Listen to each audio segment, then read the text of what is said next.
welcome to the Save Point Podcast, episode 14. I am Dan, joined here by Steve and Jesus. How's it going, guys? Wonderful. Doing fantastic. Awesome. Sound less enthusiastic. I'm sorry? I want Jesus to sound less enthusiastic. Can you? Hey, I've been playing games and editing. Dial it down. I gotta get some content out there for everyone. Dial it down. You're too excited. Hey, remember, this is also the guy that didn't want to appear on camera when we were doing Twitch, so we just put a picture of Jesus going with his arms up. Hey, this is the voice of Jesus. That's all you need. That's all you need. That was the voice. I think that was hilarious. We got so many comments on that. That was so funny. Hey, you gotta love it. So, just before we begin everything, just want to thank everybody for listening and downloading this episode.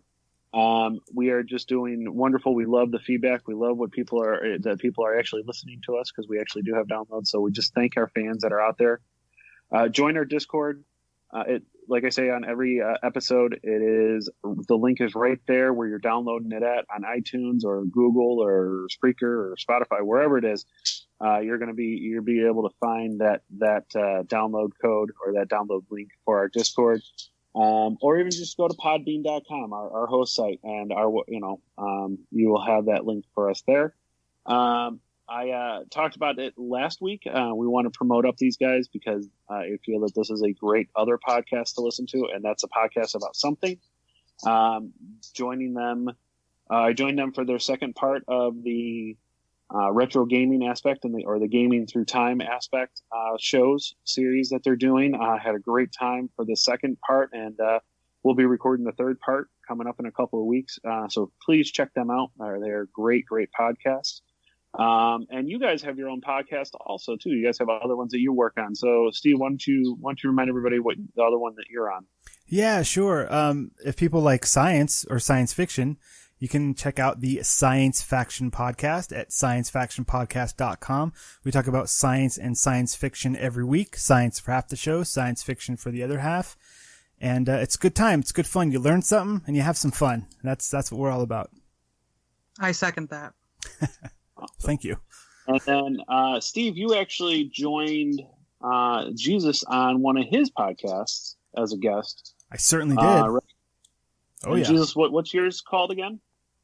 Okay, if you guys want to have some fun listening to random guests from all around the world in different spots, you can join me and my guest on the Convoluted Podcast, where we learn about every person and their unique interests, their backgrounds, and we get to hear a fun story, and Steve knows that those stories are very enjoyable to share, and we play some games too.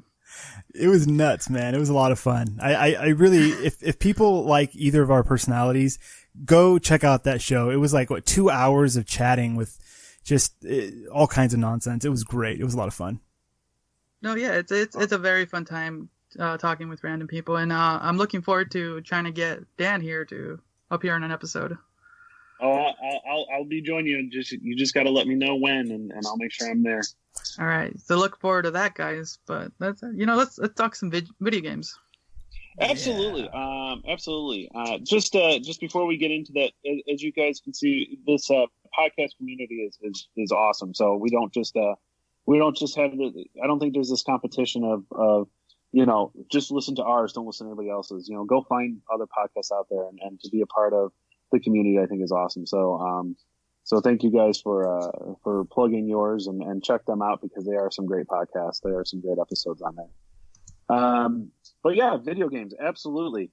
I mean, where do we want to step in? Because I think there's that one game that we talked about and our last episode, and obviously that's what Steve and I think can say have been playing. I know, Jesus, you've been playing something different. Yeah.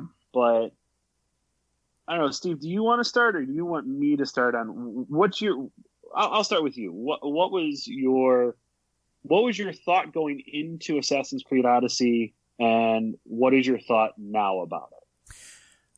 My thought going into Assassin's Creed Odyssey was, damn, this is taking a long time to download. That's a big game. That's a pretty big game. It is. and then hopping into it, Assassin's Creed games always start out slow.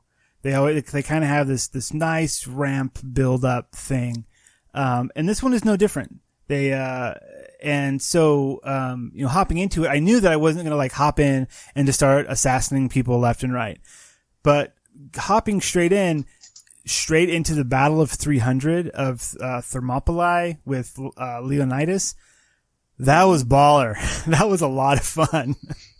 That was really cool. And then after that, get some story, you pull back, and then the world slowly starts to unfold with your chosen character of Cassandra or Alexios. Who's playing Alexios? I don't think anybody's playing that one. I've seen zero about the male character. Have you guys seen anything about the male character? My one buddy, he is playing as Alexios. And I was listening to a review about it, and I don't know if it was a review or preview, but this one guy played it, and his best line for it was, Alexios always looks like he's looking at something either far off in the distance or he has something in his eye. Okay. And so I kind of went into it. I'm like, okay, I want to see if this guy is true. And so I was watching my buddy play, and I'm like, oh my God, it really does look like he's looking far off in the distance or he has something in his eye. Oh, that's messed up. Yeah, it is. It's like once somebody pointed that out, I'm like, holy shit, you can see it. I don't want to cut you off, but with me, I actually started as Alexios, and I ended up getting it on the Xbox. I ended up purchasing a copy, and I got it on the Xbox. And then my one buddy, who has other connections, says, hey, here, and he gives me basically a code, and it's the PlayStation 4 version of it. Wow. So you're awesome buddies. So yeah, and I'm like, well, I mean, I loved it. I'm like, thank you so much. I don't want to, look a gift horse in the mouth or anything. So I'm like, okay, I got 2 copies of this, and I'm like, one, I wish I had the physical copy, or I wish I had a digital copy that I could then give away the Xbox one. But I'm like, I've already put everything in and all of that, and there's a way that I couldn't give away the one that he gave me. Okay. I couldn't give that code away. Sure. So I'm like, you know what, fuck it. So I downloaded it, and I'm thinking, okay, you know what I'll do? I'll do a comparison of where it runs better. There you go. That's good. And so I did that, and I can say, I feel that the Xbox looks smoother, but I think the PlayStation runs better. Like more FPS or something? Do you have the Pro, right? Yes, I have the Xbox One X, and I have the Pro. All right. So it felt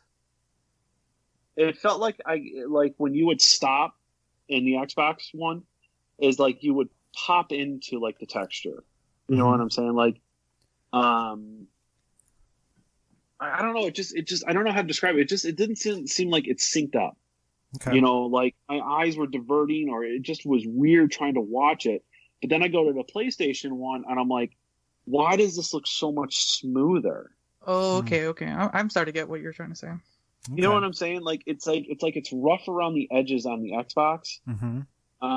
But on top of that, though, the games look absolutely gorgeous. It looks absolutely gorgeous. Yeah. So, I started as Alexios, and then I'm like, you know what? On the PlayStation, I'm going to play as Cassandra. And then if I need to, I'll go back and forth. And, try to remember what I made some choices on one end, and then try to maybe do the other choices on the other end if I wanted to play it both times. And then I realized, holy shit, this is a huge game.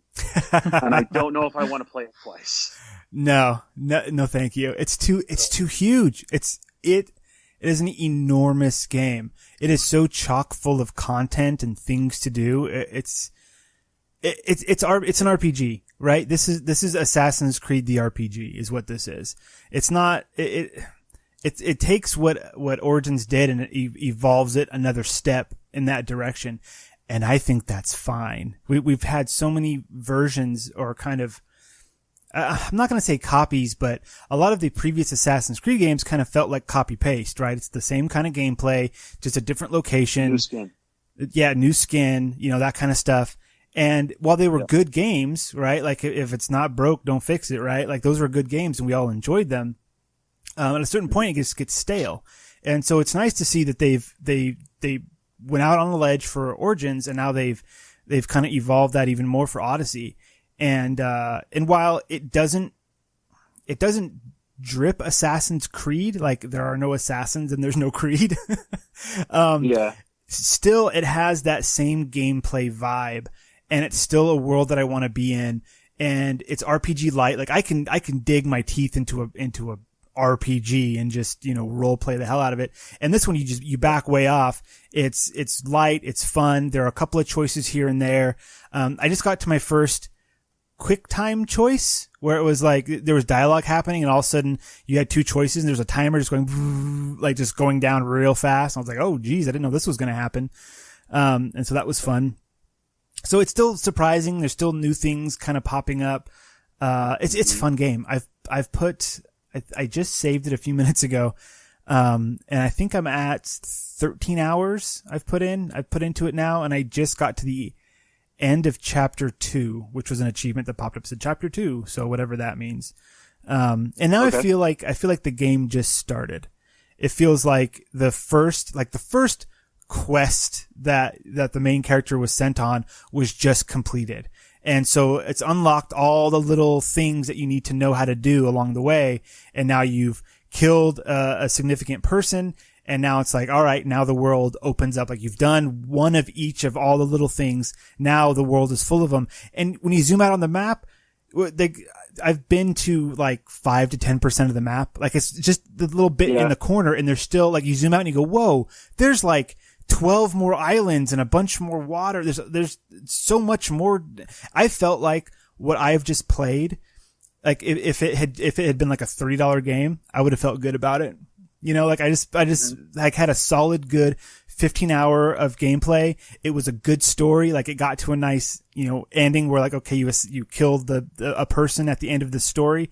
Like that felt good. Like if the credits rolled and I had only spent like $30, I'd be like, I would have felt fine with that. And I look at it and I spent 60 and I still have 90% of the game to play. It's insane. It's crazy. Yep. I agree with you on a whole bunch of those, and disagree with you on one little thing. Oh, what's that? I think that you're saying that it's a full-blown RPG. I think it's a full-blown RPG that's light. I said RPG light, but... Oh, you did? So, I think we agree on these points. Okay. Okay. I think the funny thing about this is that I was looking at it, and it's like, okay, how do I describe this? How do I describe this Assassin's Creed game? And I kept saying, this Assassin's Creed game, this Creed game, this Assassin game. I think you could literally take the Assassin's Creed moniker off of that and call it something completely different, and it would work. It would, and nobody would have bought it.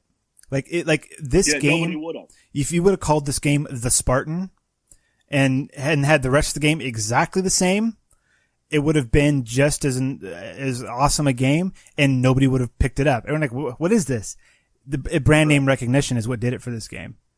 Absolutely. Yeah. But no, I agree with you. I think, I remember looking at the map, and it's like the first time that you hit it, so you can pull it out, and it's like, because that's one of the first things I want to do in an Assassin's Creed game is I want to see how big the map is. Mm-hmm. How much are they showing to me? Where can I go? Do I have to go to viewpoints to undo? Because I forgot which one it was. I think it was the second one where it's like it didn't unsync the area until you went to the sync point to unsync it, or something like that. Or you had to progress in the story, so there was like part of the city that you couldn't go into until you got to that part of the story. Yeah, that was blocked off. Yeah. Yeah.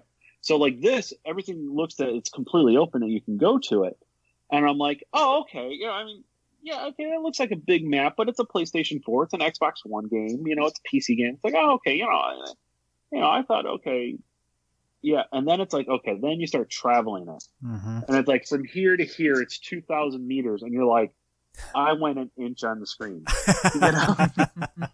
And so like, that's when I really kind of realized the scale of the game. Yeah.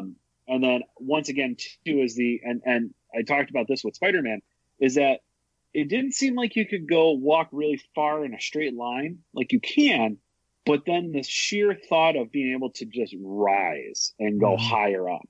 Yeah. And there's where the scale really comes into this game. Mm-hmm. And then from there, it's the game is so, it's just so fucking gorgeous. It really is. It's really good. From the blue ocean to when the sunset goes down to when you're sailing and it's nighttime and you're going into a port and you see all the fire that's going on. And then, you know, if you climb up on a statue and you see the flowers that are all over the place and the foliage, and it is so well put together as far as the color palette. Mm-hmm. It makes you want to explore. Yep. The only downside to it is I hate the damn wolves. There's wolves everywhere. There's so many wolves. There's wolves everywhere.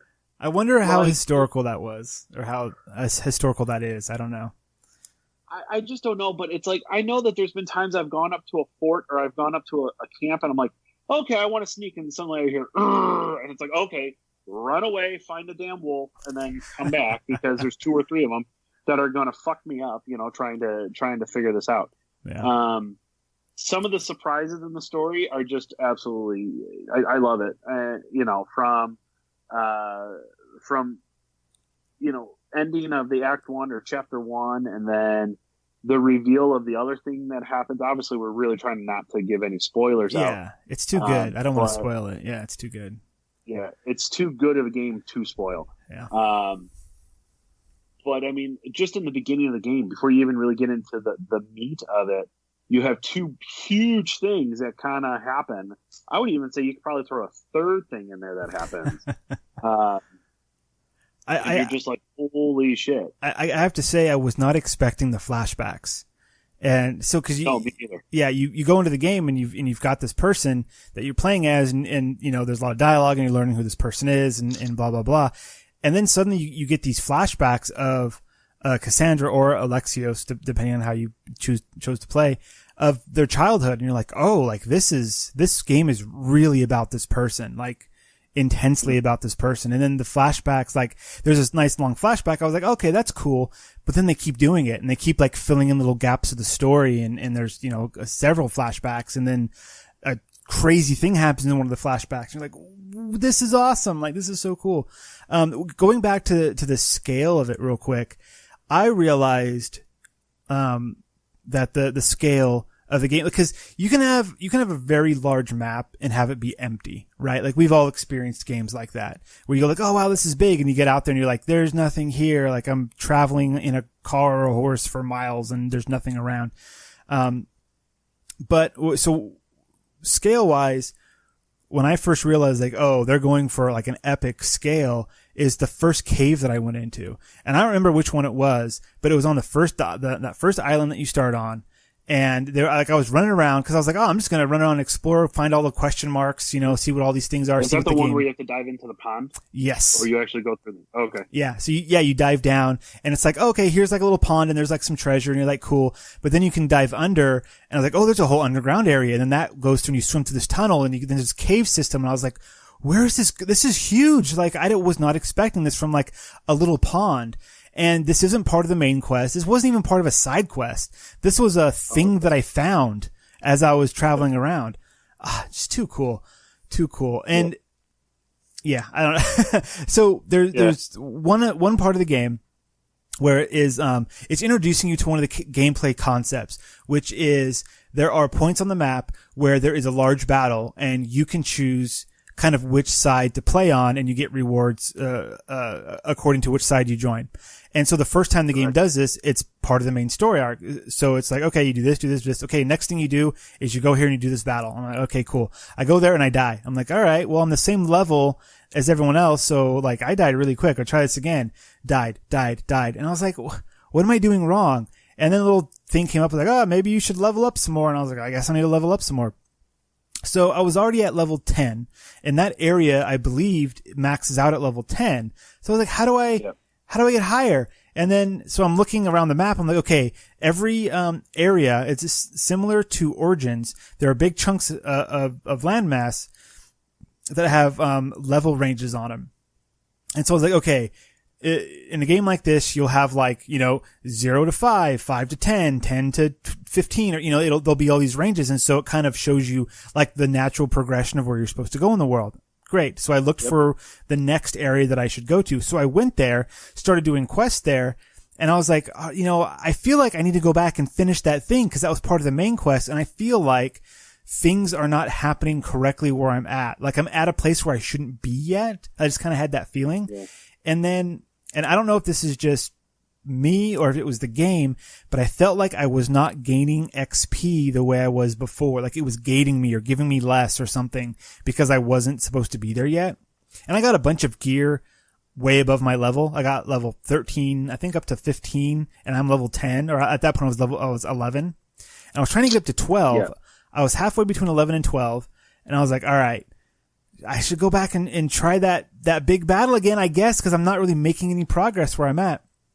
So I go back, I have to try it like 3 or 4 times, and I think the main problem was that I wasn't, it's not a boss fight, but it's like an endurance battle where you have to kill and then you have to like, kill and survive. And like, I didn't know if I was waiting for like a boss to show up or if I was looking for someone specific to kill or if there was like a special number. Like it didn't quite tell you exactly what it wanted. And then finally I was just playing. I was like, I'm just going to endurance this and just stay alive as long as I can. And so I started doing that. And playing it like super safe and doing a lot of blocking instead of attacking and that kind of stuff. And so I started killing things. And then I noticed at the top of the screen, there's these 2 meters that are slowly shrinking that are like, they're kind of like the amount of people in the battle, but I think they're also timed. Like they're not going to just throw up like a big, like 5 minutes, fight, but instead they're these little meters. And so it's kind of a timed fight, like a survive as long as you can situation. But anyways, I ended up doing it and I was like, this feels better. Like I get it. After that one fight, I was like, was that? Did you have to fight a mercenary inside the conquest battle? No, I didn't. You had a mercenary show up? Yeah. So like I don't know how it happened in my game, but the whole mercenary like thought thing and the bounty thing or whatever. Yeah. People put bounties on you and then mercenaries come after you and there's this whole list of mercenaries that you can kill them and you can work your way up. Yeah. So like I was walking around and I was exploring and I found 3 mercenaries that didn't have a bounty on me yet, but they're mercenaries. Like you can discover them. Yeah. Oh yeah. I found a few of those too. Yeah. So, and then I had one and I'm like, and I saw him in the distance and I'm like, oh shit, I'm not going to go near him. I don't feel like trying to fight him. Well, I was on one side and he was on the other, and he showed up in the conquest battle. So I had to. He found me in it, or he was a part of the other army. Wow, that's awesome! I didn't even know that was possible. Yeah, so like out of nowhere, like it was funny. Out of nowhere, I was fighting or whatever, and I got about 2/3 of the way down. I'm thinking, oh, okay, cool, whatever. And then there's an animation, and he shows and he points at me. And he starts coming and attacking me like, there's my bounty. No way. Yeah. So, I mean, just the thought process I think that they actually put into these mechanics is great. And, like I said, if I agree with you, if there wasn't the Assassin's Creed title in front of it, I don't think it would sell as well as it did. Nope. As well as it is. Yeah. But to have the Assassin's Creed to it, I love it. It's one that's very engaging. I haven't stopped playing it all week.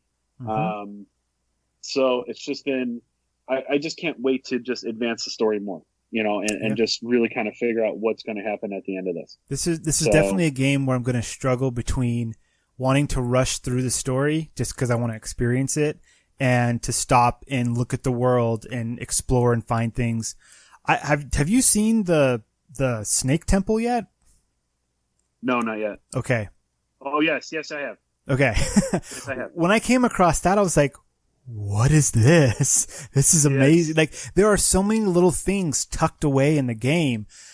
I just want to explore, but I also want to, I want to find out what happens in the story. And a game hasn't done this for me in a while. And Origins didn't. The world didn't make me want to explore it. I wanted to do the story, and I played a whole bunch of the game, and I went after all the little icons on the map, but I didn't want to just wander around. I was fine fast traveling around. This game, I just kind of want to wander around and see what I can find. And that's pretty cool. Or I think the last part, and then we'll get to Jesus, because Jesus has just been listening to us ramble about this. Jesus, are you still up? Are you still there? I'm here. I've been enjoying everything you guys have been listening to or talking about. I think the best way to describe Origins comparison to Odyssey is that Origins was two things that Ubisoft did. One, it was the experiment of, will an Assassin's Creed game work as an RPG? Mm-hmm. Okay, so that was the main thing. The second thing was, we have 25 ideas for this, and Origins, we're going to give them 5. Okay. We're going to hold off on the other 20. We're not going to play our cards. So now, in Odyssey, if they've had 25, I think they've played 15. For sure. Because I'm wondering what then the next one's going to be. Because they're seeing that this RPG element is working. Mm-hmm. So how much further are they going to push with different things? So it makes me really kind of interested in the next one. And I think that that's a true calling to an Assassin's Creed game, and to really kind of any game that's established a series franchise, is if I'm playing this, I still want to play the current game I'm at, but what am I looking for the next one? Yeah. Where are they setting up any clues for the next one? Because I can't wait to see what they're going to do with the next one. Yeah. So I think I think it's gotten its mojo back. I think I think Assassin's Creed has found something that's working for them. It's something that I haven't felt for an Assassin's Creed game since I played the second one, with Ezio. Yeah. Ezio Auditore di Firenze. Actually say his name. Makes me want to make love. No, I mean, really, if that's not a video game character name, that is the best porn name ever. Who is this guy? Ezio Auditore. Ezio. Ezio. It's me, Ezio. Ezio. But I mean, it's when I would play the second one, it was I want this story to continue. I want this world to continue. I want to stay in Italy. I want to stay in this. Mm-hmm. And it's like, okay, I want to stay in this element of this type of Assassin's Creed. It's not stale for me anymore. It's alive and vibrant again. Yeah. So speaking of alive and vibrant and resurrection, we'll talk to Jesus. Best segue ever. Yes. But no, Jesus, you were not with us last week for whatever was going on, but you're here back with us, and you've been playing a game. Why don't you, since Steve and I kind of have taken up the past 25 minutes or something like that, why don't you talk about what you've been playing and what you thought of this game, and just to let you know that we did receive, because we just want to throw this out there, that we did receive a review copy of this game from Ubisoft, so we do want to thank you for them. Providing that. No, yeah. Like, one thing I'll say first is good job, Dan, for putting in the work to get this. And so the game that we got from Ubisoft was Transference. It's a game that came out back in September.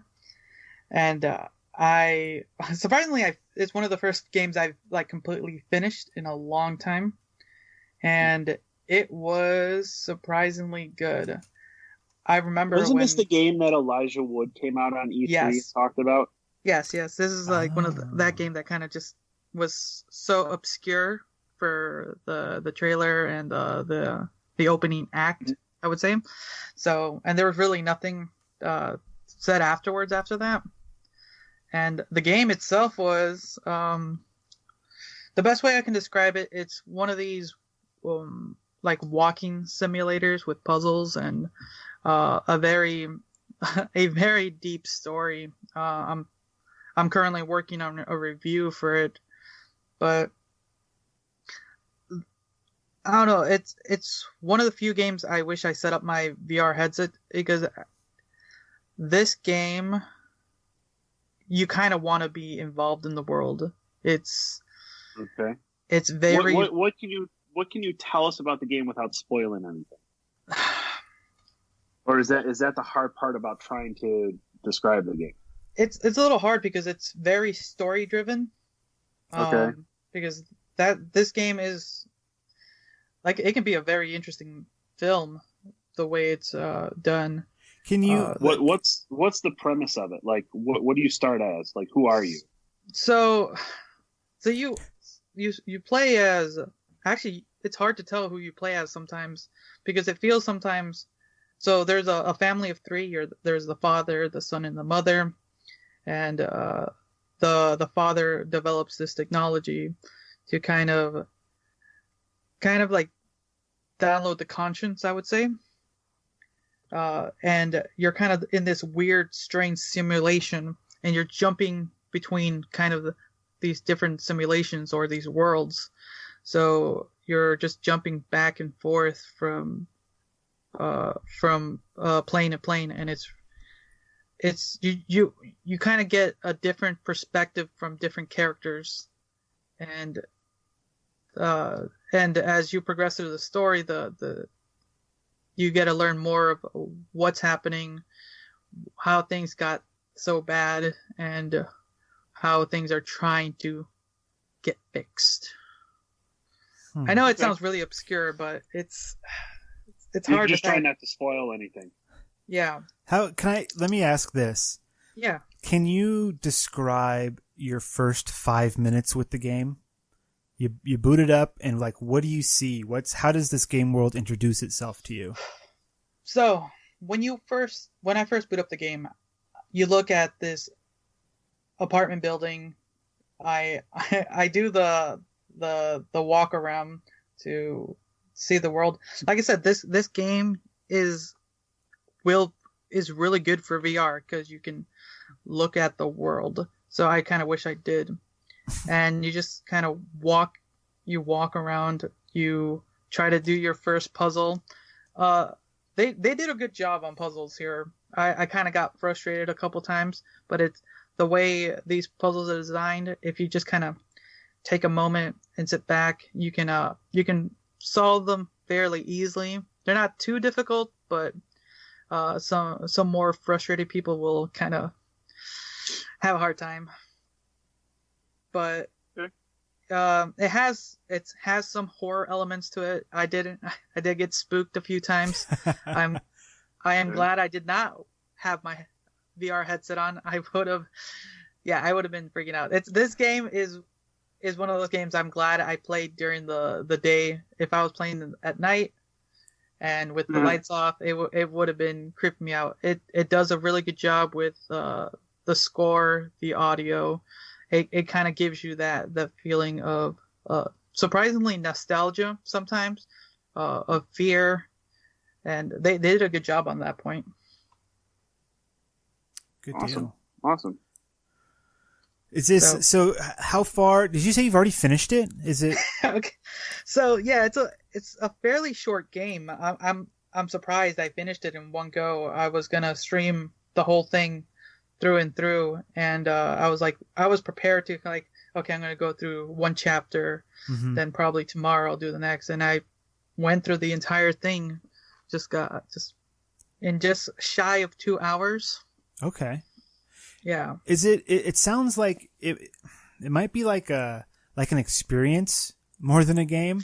Like, I know, like, it's obviously a game. It's on a game console, all that. But if you were to like play it over, can you do things differently? Are there different options, different things to explore? Is there replayability in the game? The only other thing I would want me to go back is trying to collect all the voice logs and the video logs. That's kind of it, really, just collectibles. Okay. That's kind of about it. Besides that, you'll pretty much get the same straight story and puzzles. Are you sure? I'm not sure. Okay. I was actually thinking of doing it a second go, but with the headset. Okay. Because I kind of want to do experience with it, because, like I said, this game is kind of built for that in a sense. and I think I'll get a little bit more deeper into it, and probably get more spooked. And it is that month for that. Well, I think the other thing too is that if you also look at the retail price of it, you can probably tell about the length that he has.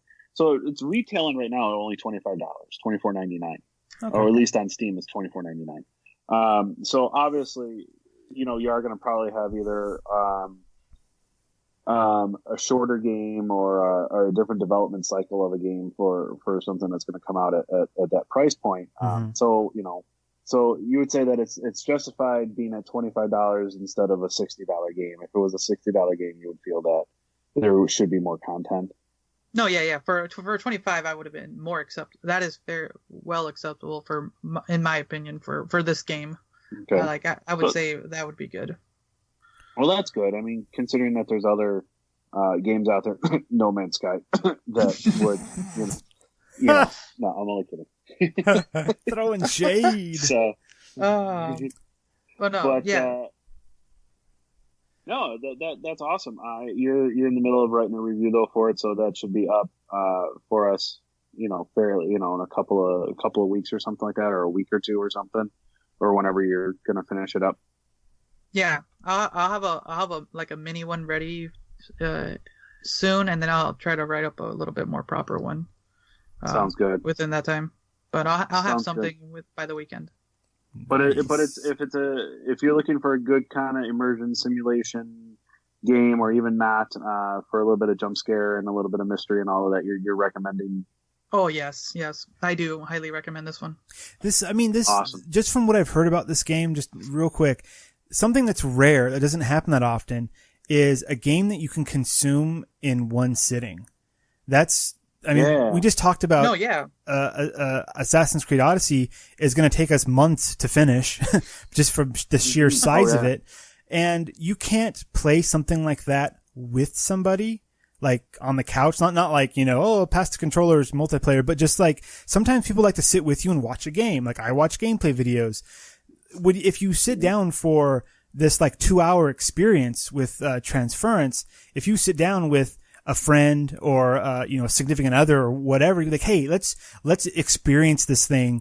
It costs $25. It's either this or go see a movie. And with this, we can do other things with. You have more control and that kind of stuff. It's just something unique that we just don't see that often anymore in the game space. And that's cool that was it Specter Vision? I think I saw one of the developers, and then Ubisoft, a publisher. That's cool that they decided to support something like this. That's awesome. Absolutely the rare stuff is kinda, cool. The game length also kind of reminds me of Dead Cells. Oh, okay. Sure. Dead Cells, you could go through a round, like literally you can go and beat an act, or you can go, it's made for you to die. It's like, we talked about that in a previous episode. You're going to die in it just because you're not powerful enough, And as you start to power up, you start to keep those things or whatever. The things that you do get to keep, it makes the world easier. But you can do a run, and you can do a speed run and be done with it in 2 hours or an hour or whatever, and say, okay, I'm good. I'm good with what I've been able to do for the game right now. Mm-hmm. So I think that that's pretty cool that you can actually have an experience that you can go through 2 hours, but then you're saying that you can go back and make different choices and see how the actual story changes, which is pretty cool too. So there's not just a one playthrough thing. It's a multiple playthrough. So I think that that's pretty cool. Have you guys ever played a game called Psychic Detective? No.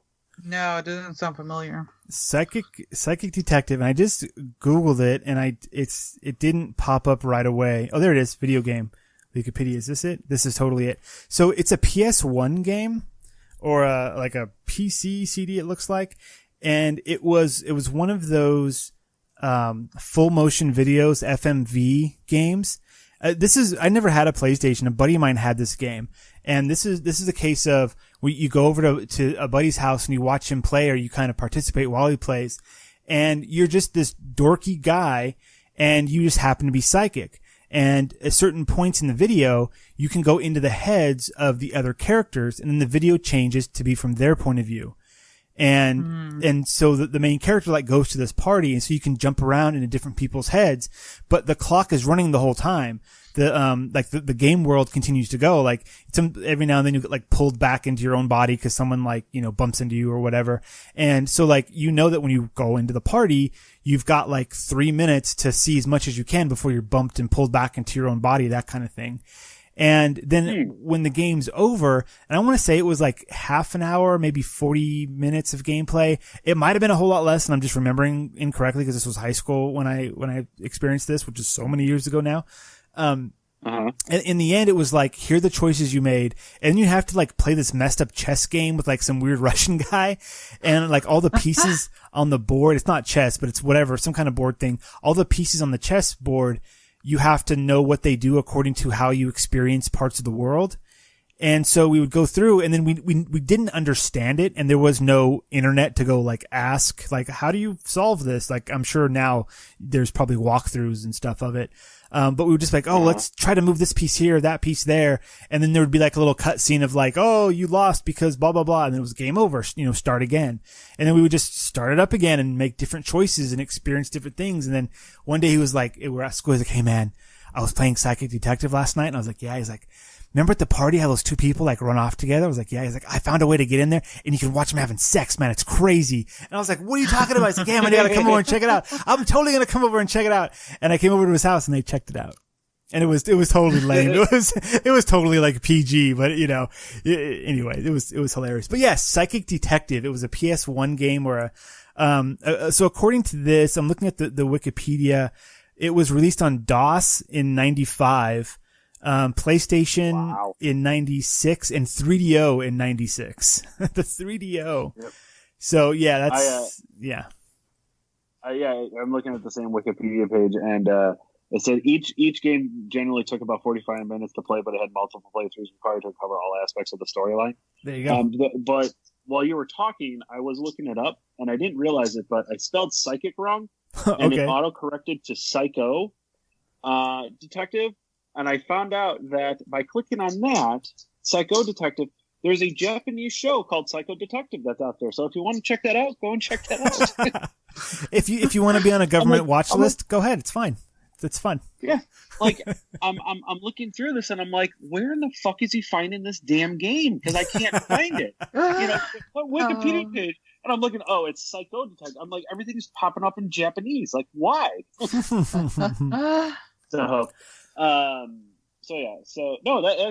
sounds pretty cool, actually. Yeah. I'm looking forward to trying to wanting to play it. So I actually might pick it up and experience it myself and all of that. So once again, thank you, Ubisoft, for providing the code for us so we can experience it. And I'm glad that you had a good time with it, Jesus. To talk about other things and other where we feel that we are in a different dimension.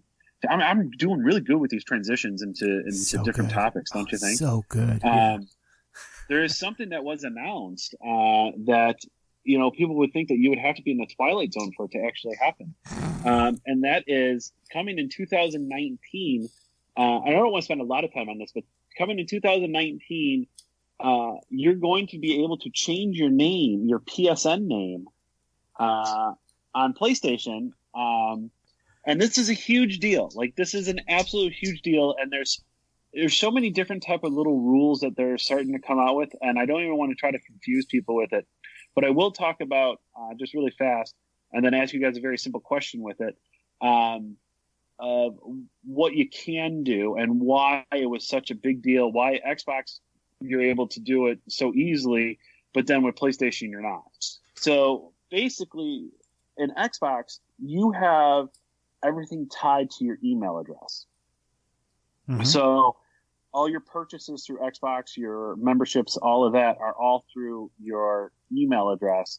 And then your gamer tag, quote unquote, is your nickname, is what so people don't have to call you by, your email address. Like, our email address is podcast.savepoint@gmail.com, which feel free to use it and send us any type of questions or concerns that you want if you want to get a hold of us. Send nudes. Podcast.savepoint@gmail.com. But instead of saying that as your gamer tag, we can come up with the save point as our gamer tag. Sure. Now with the PlayStation, all of your stuff was linked to your name, not the email address that you have. Crazy. Do you know what I'm saying? That is true. Yeah.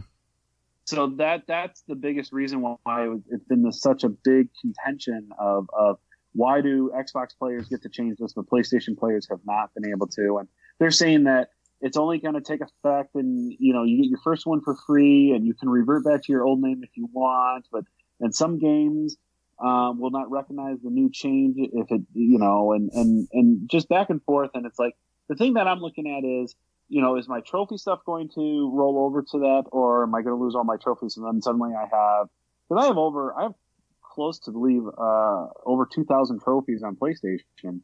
And it's like, I don't want to suddenly go down and say, even though that they're, it's a trophy that's not real, but isn't real, but isn't, but really is, but isn't, but really is. Hey, I'm almost level 20 on trophies, so I'm almost there. So, I mean, I don't want to try to pull that back up. I mean, that's 10 years of me playing PlayStation games. I don't want to lose that status per se. That's your gamer dick is what that is. That's how big your gamer dick is. Like, come on, like that's thump like 2,000 trophies. Look how big it is. It's veiny. that's what it. And if you say like, oh yeah, well you can change your name, but your dick's gonna get smaller. Like no, thank you. I'll keep my old name. Like Yeah. I'm not denying that. Exactly. That reminds me of a joke, which I will not tell. But let's just say join the Discord for that. Oh yeah, join the Discord for that. Let's just say that guy walks in, he's got a stuttering problem. The doctor finds out that it's because he's got this big dick, so he says we're just going to take off a little bit and blah blah blah, and you'll be fine or whatever. So the guy's like, thank you, and guy walks out after the surgery, goes up, finds a girl, brings her back, finds out he's got like a 2-inch snub. It's just like, what's going on? Goes back up to the doctor. He's like, what the hell's going on? I can talk normal, but my dick is small. The doctor looks at me and goes, fuck you.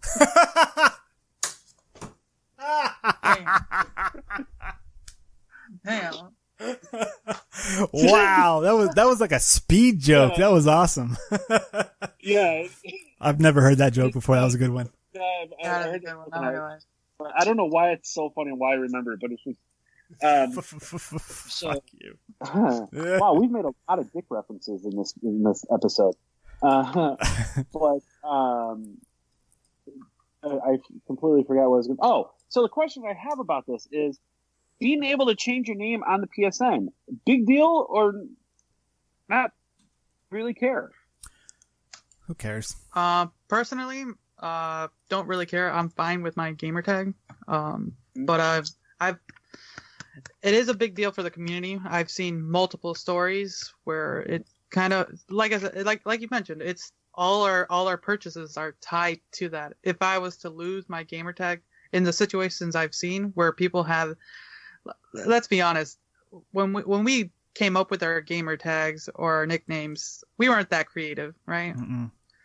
So no, honestly, I didn't even like put two thoughts into it of like this name is going to follow me, through my PlayStation journey, I guess, or gaming journey of this console, because I truly didn't understand what online gaming meant, because remember Steve and I and Jesus, I don't know if I think maybe you were getting to the tail end of it.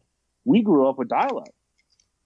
No, I did too. Yeah. I mean, to come over and say, oh, we're going to have this giga speed and we're going to have this fast speed and be able to play online. You're like, oh yeah, okay, sure. Because I know how long it takes, AOL to boot up and you have the dial up and, for me to get a picture to download takes 3 minutes. And it's like, there's no way that this is ever going to, I don't think we fully understood the concept of that. So it's just like, okay, I mean, big deal, that name, but that's going to go off into obscurity sooner or later. Yeah. Hey, that 1 hour it took to download those pair of digital booths took forever. It was worth it. That was the best hour. Just waiting. You could just see it go line by line, like almost there.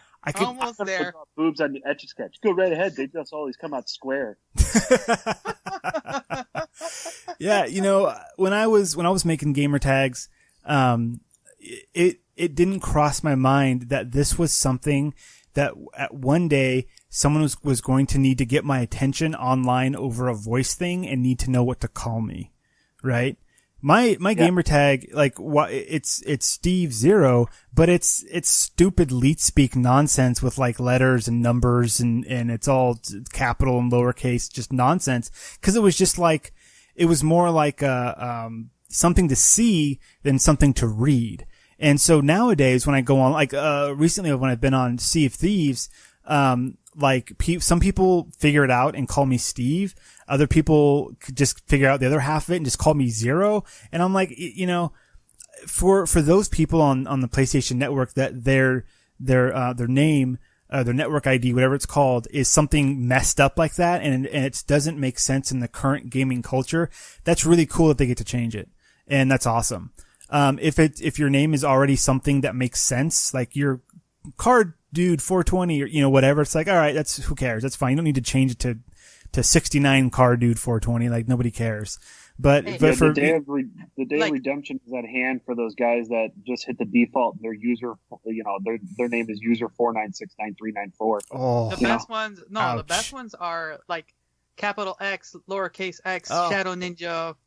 Yeah. 42069. Lower X, capital X. Star, tilde, star, tilde. Yeah. That's nonsense. So, no, yeah. Like it's good because there's been, like, the situations I've seen, a lot are those that have had those, with the new policy changes within the last couple of years, is all those, inappropriate gamer tags. And, you know, you'll lose your account and everything that was tied to that. So every single dollar you synced into your account is gone. Oh, that's crazy. And then there's nothing you can do with it. And it's been multiple times that has happened to multiple people.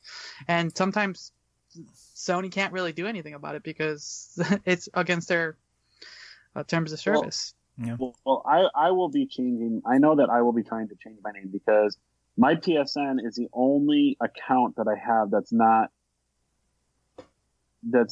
you know mirroring all my other accounts. So you know, my gamer tag is Bacon and Cupcake, which is are my wife's and my nicknames for each other. But everything else is Fuzzy Bacon. Mm-hmm. She ended up buying me a 360, and she said, you know, for you to go online, you need to we're going to put it together because she wants to play also. So it was Bacon and Cupcake. So it's fine. So obviously my nickname is Bacon, not Cupcake. So I will find it funny for the guys that do like message me sometimes. I do get this sometimes and think I'm a chick, which is kind of funny. What's up, Cupcake? At one point I was just like, you know what? I'm going to roll with this. So I made like my whole profile, all the pink color and all of that, and, you know, whatever. It's funny. But everything else has been Fuzzy Bacon, you know, from my Twitter handle to just other things. And look for him, Fuzzy Bacon, on all social medias. Mm-hmm. Yeah, basically. And you know, and then on PlayStation, it's disucss, you know, because I couldn't think of anything. And literally, the reason that I put that in there was the night before I got my PlayStation 3, I watched Dude, Where's My Car? And they said Shibby all the time, and then I'm like, okay, I'm going to put Shibby in, and they're like, oh, you can't have Shibby. I'm like, okay, so I'm just going to put D as Dan for, you know, D Shibby, and I'm like, oh, okay, that stuck, or that took, so I'm like, okay, and I'm like, so I've been D Shibby 0925 for the beginning of time with the PSN, and it's like, I hate it. Yeah, nobody calls me that. They're just like. Yeah. What I've seen a lot on Xbox is you see a lot of, like Halo Spartan, you know, like it's all Halo references, but not in a Halo game, and that's really weird. Yeah. Anyways. Cool, man. So they get to change. To me, I think it's a cool thing, but I don't think it's okay, cool. You can change the name. It's like, I don't understand the whole. Like, and don't get me wrong. Like, okay, I'm D should be okay if that's what I'm stuck with. That's what I'm stuck with. I'm still playing my games and whatever. Well, you know, I'm sorry to interrupt you real quick. Where this does make sense is for people whose job it is to be online, right? If you are a known, YouTuber person, if you're a Twitch person and you need all of your stuff to line up, like you need, if you are Fuzzy Bacon here, you need to be Fuzzy Bacon everywhere so that people can find you. And so if you made that mistake years ago of like, you spelled it different or it's a completely different name, it can be like, oh, I'm Fuzzy Bacon. Find me here, here, here, here. Oh, but on PlayStation, it's D Shibby for some reason. Don't ask me why. Okay, go back. It's so it throws it off. Yeah. So for the newer like online children that are coming into the world, where having an online persona can be important. This is really, really awesome. So like, but beyond that, I'm just kind of like, it's cool. I don't know. I come from Xbox and you've been able to do it for a long time, so I don't really. My chips aren't in this game. Hey, and speaking of Xbox. Yes. Nice. Speaking of Xbox, we're going to get into... See, I'm getting good at this, You're killing it, man. You're killing it. Speaking of Xbox, they made an announcement, and I'm not sure how much I really like it, or how much it's actually really going to work. But we'll talk about it. So they have announced their streaming service, and I believe it's called XCloud. Yes, XCloud. Yes. So this is, you can play Xbox games on all types of devices, from iPads to other tablets to your phone, all of that. It reminds me a lot of the PlayStation Now streaming service that the PlayStation has. But I know that that's only limited to certain devices that you can do. And it's supposedly going to be, I don't know if it's the whole library or if it's just going to be partial library of Xbox One games. I don't know if if they've gotten that deep into the announcements yet. Yeah. But they did talk that they are working on it, and it's coming out very soon. So there is going to be a subscription base for it, I believe. I don't think it's going to be per game. Which, the reason I'm bringing this up, one, I think it's awesome that they're going to be able to bring that type of service to the Xbox. But on the other end of that is what we talked about in our last podcast, or our last episode, was, are they making the move to go just a subscription-based service and not worry about hardware anymore? Or how do we want to put that? I don't want to say not worry about hardware, but the focus is on hardware is not as prevalent as it was 10 years ago. I mean, they do seem to be putting themselves in the position to no longer need to worry about the hardware and just need to focus on the software or the games, right? Like, cause they've been buying up game, makers. What's it called? Game, say again? Studios, yes, game studios. They've been buying up game studios left and right. And so hopefully in the next, 3 to 5 years, Microsoft is just going to be crapping out games left and right. They're like, only Microsoft, Xbox, blah, blah, game. And, that might be too little too late. And if they don't have the hardware base set up, that's all for naught, right? So if they go this direction instead and say, what hardware it doesn't matter what hardware you have. You've got a phone. If you have an Xbox, great. If you have whatever, like, you can just stream this stuff now with a subscription. That makes total sense. I wouldn't doubt if Microsoft said, you know what? We're still going to sell Xboxes, but essentially they're just like streaming machines. Like, you don't install games on them anymore. You don't, any of that stuff. It's just a way to get our service. That wouldn't surprise me in the least. And then everything just streams back towards their xCloud. You buy a game, you have access to it on the xCloud. You can play it on all your devices. Move to the Netflix model, right? Like, you have a subscription and you just, wherever you can, that's where you play. Absolutely. That makes total sense to me. Like, they're losing the fight. They have the best box of nuts and bolts out there. Nobody cares because the games aren't there. And so maybe they're shifting things. They found out in the back end, like, hey, we can make this awesome box, but we don't have the games. When we do have the games, it's going to be too late. The market share is going to be moved to Nintendo and Sony. So like, how do we shift this? How do we spin this?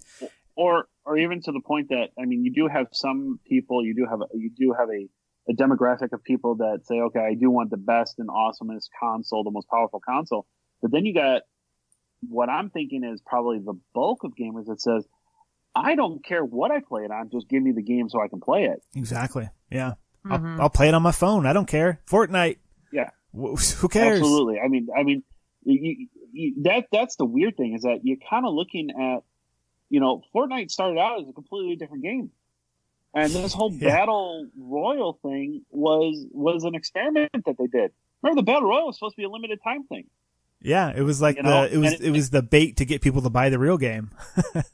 Correct. Oh, yeah. It was. Yeah. And that's the thing. It's like, the whole actual aspect of what Fortnite should have been or what they wanted it to be is completely gone. It failed. It's completely gone. Yeah. The save the world part. I don't think if you asked 3/4 of the people, if not 90% of the people that play Fortnite for what it is right now, could tell you the story of what's going on in Save the World part of Fortnite. Those people, I mean, you had to buy that version. Nobody, I mean, the 20 people that bought it, they know, but everyone else who got the free battle royale, like, why would they care? Yeah. They're running around shooting things. Like, it doesn't matter. It's a completely different animal. And to their benefit, like they found something that worked. That's kind of cool. Yeah. And then from there, it's we have that. And then, you can buy it on PlayStation, you can buy it on Xbox, you can buy it on PC. But then, by the way, we're going to now make it on tablets. And now we're going to make it on cell phones. Oh, yeah. And by the way, it's going to be free on Switch. When they started saying, it's coming off of just the consoles and it's going to be on your phone, it's going to be on this. I mean, the orders for different skins and the season passes, it just exploded. Exploded. I mean, this company is a got rich overnight, type sort of thing. And, I mean, not that they didn't put any hard work. Obviously, they put a hell of a lot of hard work into the game. And I think that's why, you always got to go back to the original people, not the original people, but, you go PUBG. PUBG came out and said, you got to buy the game first. That was their mistake. Yeah. That was PUBG's mistake right then and there. Because PUBG is now mobile and all of that, and console. And supposedly PUBG is coming out to PlayStation. I'm sorry. That's the other thing too. Is you have Microsoft, and it's a very, very tempting thing as a small developer to try to say, okay, I want to get on a first party studio basis of per se like Microsoft or Sony or Nintendo, but you realize that you pigeonholed yourself by saying, okay, we're going exclusively to Microsoft, whether it's a timed exclusive or not. You pigeonholed yourself. Yeah. And that's where I think the missteps happen. You had a game that was out for $20 or $30, whatever it was. It was in early development for years, for a crazy amount of years of early development. And then you pigeonholed yourself by saying we're only going to go time exclusive. And then you have a company that basically came out and said, we're going to take your same exact idea. We're going to put our characters in it. We're going to make it brighter. And we're going to make it a little bit more goofier. Oh, yeah. And by the way, it's going to be fucking free to everybody on every platform here. Look, we're putting it in the new Jordans, and you can play it on the bottom of your shoe, because you can. And if you want that little bit of extra stuff, the stuff that you really don't need, but you know that you really kind of want it, and we're going to market it perfectly for $20 or for $30 here, every however many months, you're just going to have to renew it for this. And people just throw money at that. And the new bonus, throwing money. And the new bonus that we got recently is that you can play with anyone, anywhere. Yes. It doesn't matter. They're the first company that made every single competitor finally buckle down and let you play with anyone, anywhere. That's so good. And I am so happy about that. Yeah, there's so many people that are so happy about that. So, I know that we got way off topic because we were talking about the cloud service, but once again, I went back and I listened to what we talked about last episode, Steve, and I think it's going to be inevitable. I think this whole thought process of, CD-based games, physical-based games are going to be going out on the wayside by like cartridge games were. Mm-hmm. And I think that it's going to be this whole immersion of stream to, if you want to buy the digital license copy of it so you can download it so you can play it offline or something. But I think you're right. I think it's sooner or later we're just going to have these machines that say, here's your portal to, here's your portal to 1,000 games. Sure. And pick the one that you want to play. It kind of reminds me a little bit of, remember the book and the movie Ready Player One? Mm-hmm. Yep. And if you really think about it, I don't know about you, but that kind of thought process of being able to jump into a world like the Animus was, or not the Animus. Wow, that's Assassin's Creed. Like the Oasis, like the Oasis is. I think would be great. You can create your avatar, and at any point you can pull up any movie that you would want to listen to or watch, or you want to, you have schools that you can go to. You can go to reference books. You can go to web pages. I mean, all of that. That just sounds fantastic. Mm-hmm. And I'm going to throw up spoiler. So spoiler right now, because there's this one part at the end of the book, that basically says, when, God, what the hell is his name? What the hell is the main character's name? Parzival. Yeah. Parzival. He becomes the owner of the Oasis, and I know it said in the movie too, on Tuesdays and Thursdays or whatever it was, you're not allowed to go in it. Like it's shut down. Yeah. It's shut down for maintenance. So people still have the real life to go out to, so people are not living in it.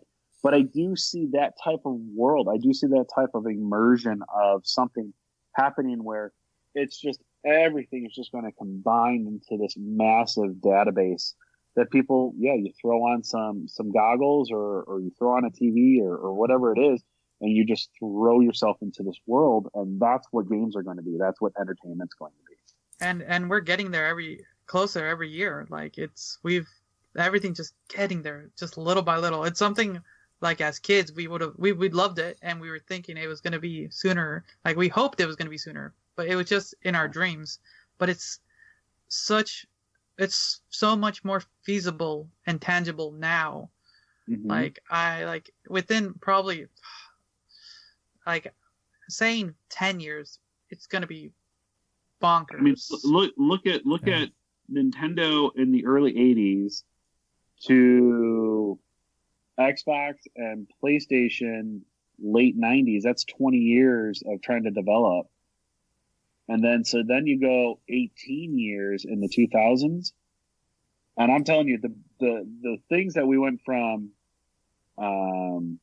where we were at 18 years ago to where we're at now is so much more advanced and accelerated of what we've been able to prove and do than what took 20 years to where we got from the late 80s or early 80s to the late 90s. Yeah. If you really think about it. The shift from 2D to 3D, huge. Like that was such a milestone. And really, like, to a certain extent, we've just been refining that ever since and just getting it better and better and better with every year, every iteration, every game, just a little bit better. Mm-hmm. And, man, I don't know if we'll ever get to the point where we have an Oasis per se, something where you have, an avatar that lives in a world, but I can definitely see us as a society moving more towards, it being, quote unquote normal to live your life online and not in a real life. To like the, chat rooms, Discord, YouTube, Reddit, all of these different places are used to communicate with each other. Tutorials on YouTube have taught me more than books have in the past, 10 years. I think back to high school or elementary school. I need to find out something. Well, there's some encyclopedias on the shelf. Go open them up. Like, that's so archaic versus what we have now, where we have, up to the minute, up to the date, reference materials, essentially for free. I know there is cost involved to, for data and all that, but there are ways around that and, ways to share. But just the fact that it's okay, right? That you can work from home on your computer. You can communicate with your friends on your computer. And when I say computer, I mean any device that's in front of you, an iPhone, a tablet, a PC. And to shift gaming into that world or have that world shift into gaming is only a natural progression. Absolutely. To have, just look at Discord and how you can use that to just as a chat room to just talk to people. And you can also use it to vocally talk to people while playing a game at the same time. And you're in the same space, just kind of a little bit, a little bit different. Look at something like Spotify integration on that. Right now I could pull up my Spotify, and I can play a song on my computer, and then literally I can say, okay, add it, and then anybody that I'm friends with or that's in my channel, you can hop on and you can listen what I'm listening to. That's crazy. It's so crazy. And and again, that's great that you brought up Spotify subscription service that gives you a portal into anything that you want. Right? You pay a monthly fee, listen to whatever you want. And it's only natural that games move in that direction. I don't care about a circular plastic disc with zeros and ones on it. I really don't. I will lose that. I will break that. Give me access to the game. I will give you money. Here is money, my own zeros and ones that equal money. I will give these to you. I just want to play games. And to circle back around, Microsoft is jumping the gun on that and saying, hey, let's create that service. Let's create, it's been tried before, but now we really have the technology for it. Let's go wide scale. Let's hit the ground running. Let's see what we can do with it. And that's kind of exciting. And it's also exciting that it's not going to be exclusive to just the Xbox, right? You have to buy the Xbox to get the service. No, you get the service and it's available on, several different platforms. And that is the key. That's the winner chicken dinner right there, is that you don't have to buy the Xbox. You just get the subscription, and then whatever you can play it on, you play it on. And I think that to them, that's the magic thing. That's the key. That's the thing that's going to make it work. And that's the thing that's going to make Sony scramble to catch up and Nintendo go, what is this again? Friend codes? What are you guys doing? And that's going to be great. Yeah. You're right. You're right. I mean, can we finally do it? After let's see, June, July, August, September, October. What is it? 6 months? Are we 6 months? 5 months? Something like that. Can we actually clap for something Xbox has done? Hey. Yes, let's do it. Well, no. Don't clap. They haven't done it yet. They just announced that they could do it. Let's see how well they do. I don't want to rag on Xbox, and I know that sometimes that we do or whatever, because it's always easy to beat up on the per se the strong part, but sure. Xbox has had a lot of missteps this generation. Mm-hmm. A lot of mistakes, a lot of backpedaling. I do have to give it up, my opinion to Phil Spencer. I mean, he took basically what was a laughingstock, and people can get mad at me about this one or whatever like that. Don Matrix, he was a moron. I hated every single time that he was up there for Xbox. I couldn't stand it. He had that goofy fucking smile smirk on his face that you just wanted to punch off of him. I'm sorry, he pissed me off. It was who was that again? The guy with Don the beard? Matrix? No, Don Matrix was the guy that would get up there and he would be like, "And Xbox is the greatest place to play, and I'm going to give you now a really stupid fuck up smirk smile at you that made him look like what is it? I used this before. It was that it looked like he got hit in the face with a shovel, and his face never went back normal when he would smirk like that. Oh, that's so I know what you're mean. talking about now. Never mind. Oh my I don't God. know why that hit me, but yeah, I know what you're talking about now. When that fucker would get on stage, and I couldn't stand it, because he just, every single thing would have been like, Xbox is now white, and it comes in a black case. Shit-eating grin towards PlayStation. It's like, I couldn't stand it. Like, I couldn't stand listening to him. I hated listening to him. And Then he gets up there and they're like, well, you're saying that the Xbox One is an all online console. What about people that want to play offline? Well, that's what the Xbox 360 is for. You know what? Yeah, you can jerk me off too, you ass. I mean, people want the new system, and basically what you're saying is that if you don't have online service, buy the other weaker, lesser console that we have.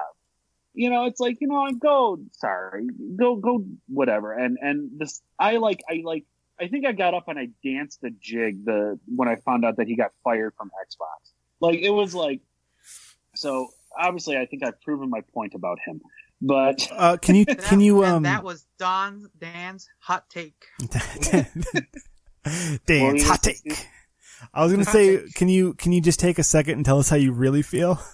God, I couldn't stand him. God, I couldn't stand it. I could not stand him. And then he left, and then you have Phil Spencer that comes up, and I honestly I applaud what he's trying to do. For every bad decision or mistake that a company makes, it could take years to correct that. And I think that Phil Spencer has done a lot of correcting, and he's done a lot of smart correcting on the Xbox part. And I think that now he's at the point now we've gotten done with all of that BS bullshit that started this whole generation, and we're trying to move forward and trying to give people what they want. Look at the backwards capability emulation, on the Xbox. That was something that people were begging for, and he got it for them. Yep. The streaming service. He realized the missteps. PlayStation Now is not the greatest streaming service that's out there.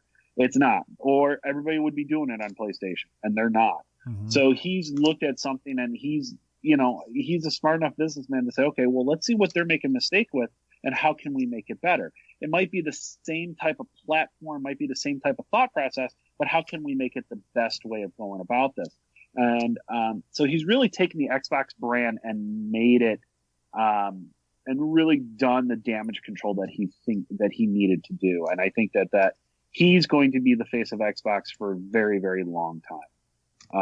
And I'm really happy about that. I have a lot of respect for what he's done for it.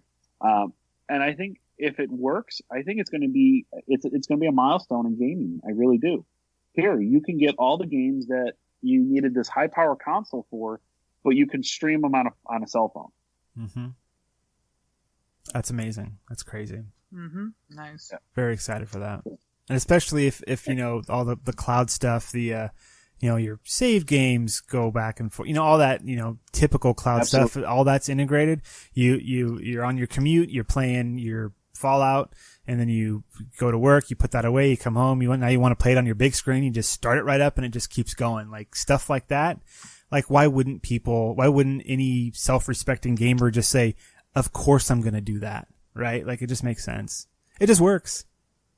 It absolutely does. It really does. Now just think, can we dream, that we will live in a world that, we can play all games across all platforms, across anybody that has a platform, and we don't have this silly thing called the console wars anymore.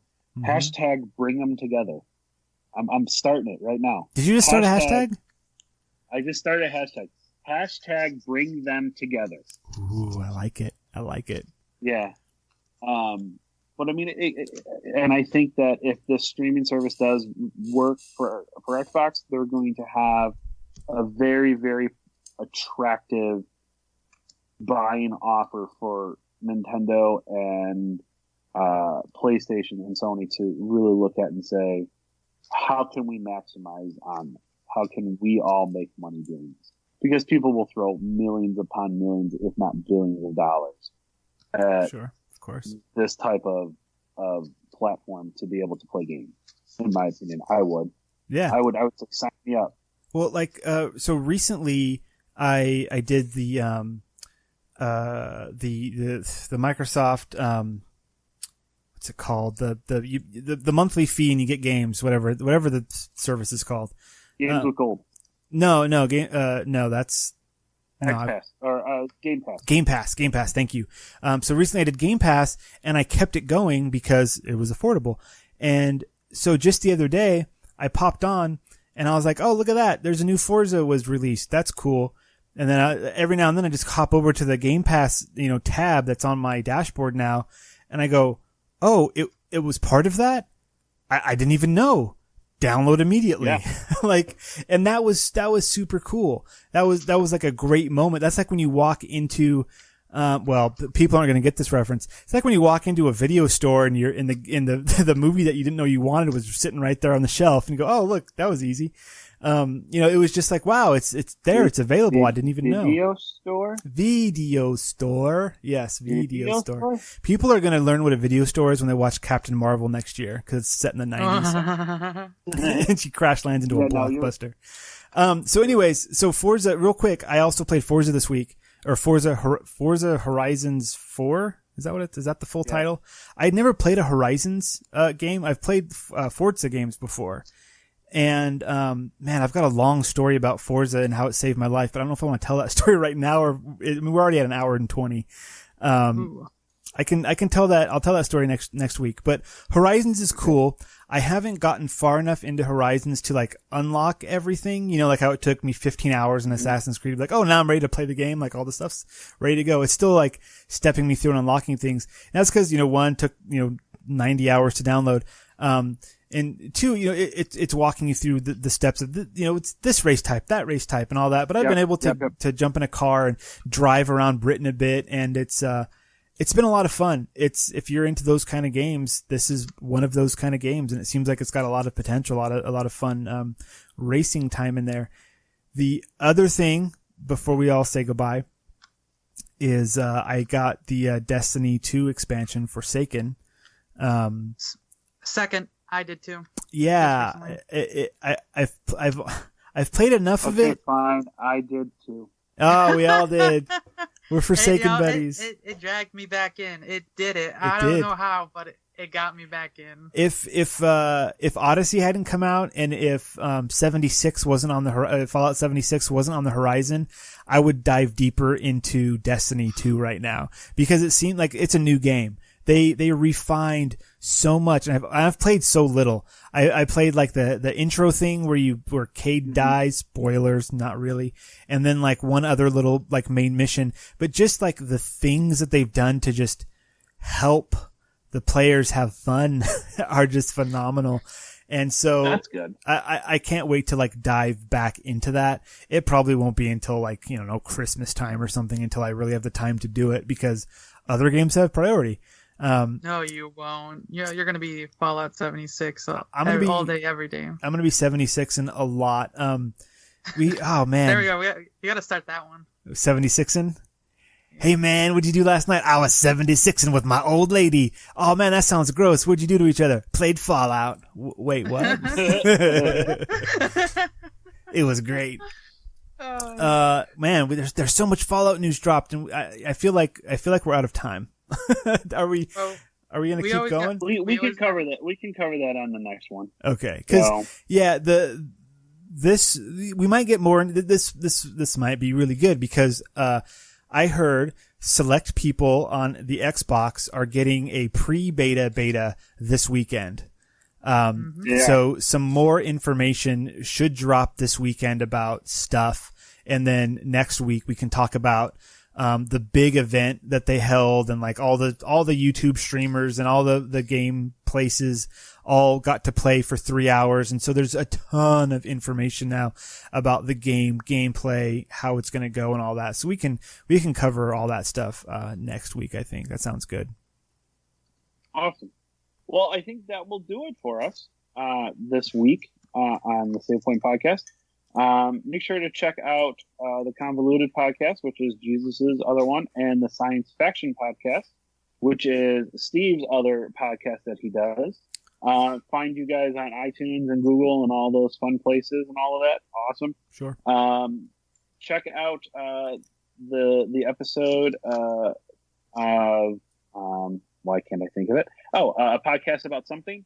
Once again, great guys. I talked about them past couple of times. But podcast about something. The second The second part of it's going to be going up soon. He's going to give me a date when that is, and once that happens, I will let you know.